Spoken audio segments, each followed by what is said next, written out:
Entering the mysterious world of acoustics. In this laboratory, hidden in a basement of Dresden University, the first thing you hear is nothing. This anechoic room is very important for us acousticians. This is the reverberation room for our sound measurements.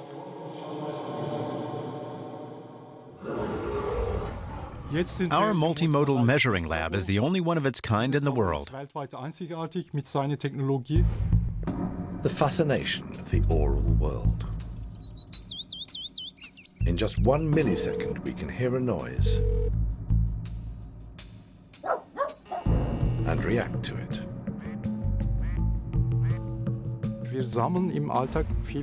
In everyday life, noises provide us with important information. Evolution has provided essential experiences. We've picked them up along the way. So our first reaction when we hear a lion roar is fear. But at the same time, we get an impression of size.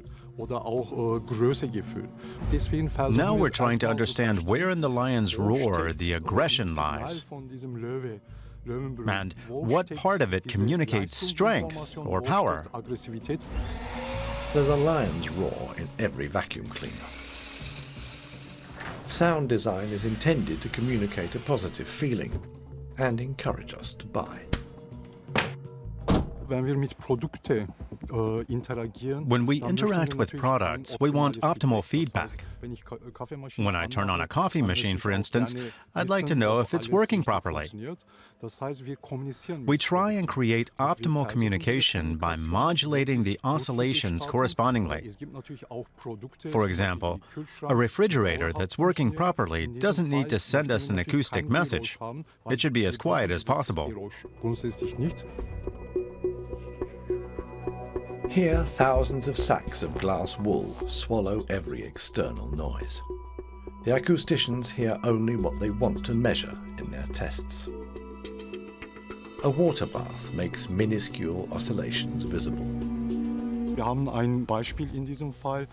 Dishwashers, for example, they should be quiet.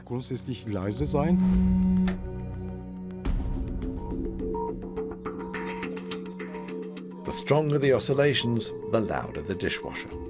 This could scare off potential purchasers.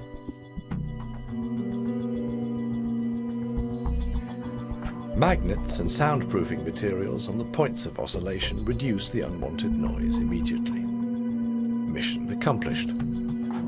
For us, a kitchen appliance has to sound right and as pleasant as possible. Every product requires its own sound composition.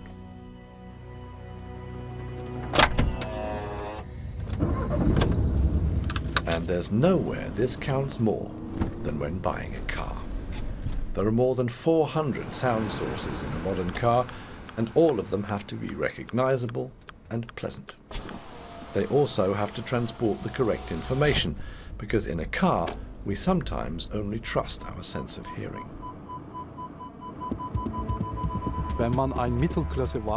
A mid-sized car nowadays contains around 70 electric motors.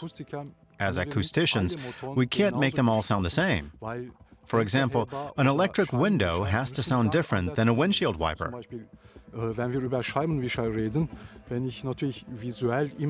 I can see that a windshield wiper works, so I don't need to hear it. But with electric windows, I need a sound, because I'm looking ahead at the traffic on the road. In the multimodal measurement lab, it's all about interaction between the senses. Hearing, seeing, and feeling are all tested at the same time. Speeding along a virtual road, the seat vibrates like in a sports car.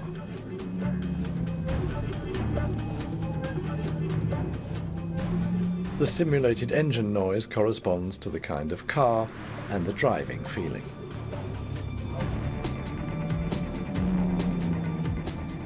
Now the test person just has to decide whether everything matches up and gives them the feeling that they'd like to buy the car on the spot.